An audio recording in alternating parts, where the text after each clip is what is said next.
6, we get into some of the blood sugar stuff. Now, we know she has one copy of E4, the Alzheimer's gene. So we want her A1C down, right? She's up at 6.4. So her fasting blood sugar is 124. Yeah. That's a bit elevated, but that can be up and down just depending on when you do that finger stick. Her baseline insulin was 3.6. That's not bad. But A1C is a concern.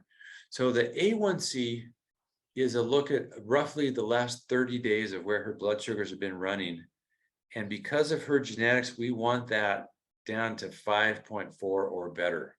Well, and you're saying even better than the 5.6 because if she has the APOE4 gene, which she does. Yes, she is positive for the APOE4. So in her case, the goal is not 5.6, the goal is 5.4. And again, we don't want to make life tough for her. We don't want to deprive her of her donuts, but we need to help her brain thrive and reducing sugar. We want to deprive her of her donuts. Well, we want her to be eating food that she enjoys and eating all she wants and feeling satiated and happy to eat. That's the trick. We don't ever want to have our clients be like white knuckling it through some deprivation diet. That never works. No one survives on a diet of deprivation. What we have to do is we have to find the foods that she will enjoy that taste good to her, that serve her goals. And that's going to be, high fat foods with good healthy fat, and foods that don't have sugar involved. Now, you probably know this already, but when people stop eating sugar, they lose their taste for it in just a few weeks. I don't know if Karen has a sweet tooth or where these numbers are coming from, but if she could pull back and give it a chance, she'll probably find that your cravings for sweets just drops off in a couple of weeks once you stop eating them. That was my experience. She likes desserts, and she don't ask because she knows that we are not going to give her like I used to. So if we cut her desserts to like maybe give her some berries or something like that. Mm-hmm. Yeah. Yes. Okay.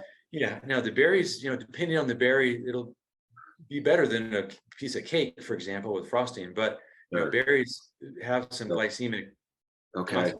But one of the questions we had with these recipes and stuff, do you guys have a list of what are good vegetables and what are bad, and possibly fruits too? Can you, or I don't know if Christine's the sender outer of that. She seems to Christine. Yeah, so, Christine is she's brilliant at this stuff. Okay, so send us a list of good and bad vegetables and fruits. I think that would help us out, right? So if we make a salad for them or something like that, we know what to put in there. Or just as a side, on their plate with their protein or fat as well. I'm writing a note to myself right now to get you some information on which fruits have which glycemic index. Yeah, it's interesting. To me, an apple and blueberries, they both taste sweet, but the blueberries have a much lower glycemic index. Apple, much more of a sugar bomb than those berries. So in a lot of cases, like strawberries taste very sweet to me, but they're not as much of a problem as some other things. So yeah, I love to get stuff to you. Yeah. Okay. So one of the goals, there's a lot of reasons to be pushing healthy fats and pushing back on carbs. One of the goals is that Karen starts to produce some ketones. And a lot of people don't know what ketones are. A lot of people now have heard of a ketogenic diet or a keto diet. And a lot of people think it's just a fad. Well, that's understandable. I mean, man, we've been hit by so many fad diets in the last 20 years, and a lot of that stuff is junk. Some of it's useful, but we're definitely, I don't even like to use the word diet. I just like to talk about food choices. I don't want someone to think I'm going to put them on a diet. They're going to dislike me right away. Yeah. But one of our goals, though, when we're trying to help people eat a lot more healthy fat and eat reduced carbs and reduced sugar, we want their body to start to produce ketones so that there's ketones in their blood. And here's why.